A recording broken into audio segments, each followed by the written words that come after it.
Hyderabad commissionerate పరిధిలో స్పందన టీంలను ముఖ్యమంత్రి రేవంత్ రెడ్డి ప్రారంభించారు. చిన్నారులు, మహిళల రక్షణను లక్ష్యంగా చేసుకుని ఈ స్పందన టీంలను ఏర్పాటు చేసినట్లు తెలిపారు.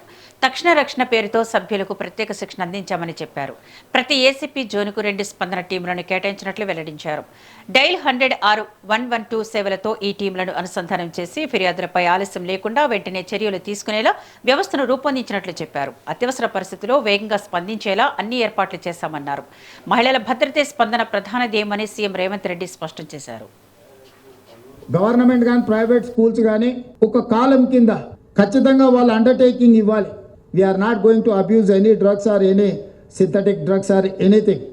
అదొక కాలం పెట్టుకోవాల్సిన అవసరం ఉన్నది. సెల్ఫ్ డిక్లరేషన్లో వీటన్నిటిని తీసుకొని రావాలి. మనం చర్చ చేయకుంటుంటే సమస్య లేదని అనుకోకండి. కొన్ని అంశాలు మనం ఏమనుకుంటాం అంటే చర్చిస్తే బాగుండదేమో, దీని మీద మనం చర్చ చేస్తే సమాజం ఏమనుకుంటుందని. చర్చించినంత మాత్రాన సమస్య పరిష్కారం అయితే సమస్య లేదా అని మీరు భావించకండి. మహిళల యొక్క ఆత్మగౌరవాన్ని, ఆత్మవిశ్వాసాన్ని, ఆత్మరక్షణను కూడా ఈరోజు స్పందన ఆ టీం ద్వారా మరి తక్షణ రక్షణ కార్యక్రమం ద్వారా మనము మహిళల యొక్క రక్షణను ఇంకా మరింత పటిష్టంగా చేసుకోవడానికి ఈ యొక్క ఏదైతే స్పందన వెహికల్స్ ప్రోగ్రామ్ ఉందో అది ఖచ్చితంగా ఉపయోగపడుతుందని తెలియజేస్తూ ఉన్నాం.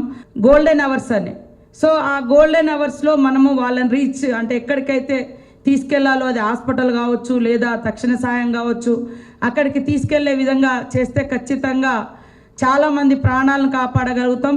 సో ఈరోజు ఇనాగ్రేట్ చేసినటువంటి స్పందన ఈ వెహికల్స్ సంబంధించి కానీ ఆ టీంకి సంబంధించి కానీ ఖచ్చితంగా మహిళలను పూర్తిగా రక్షించడంలో అగ్రభాగాన్ని ఉంటాయని నేను ఆశిస్తా ఉన్నా.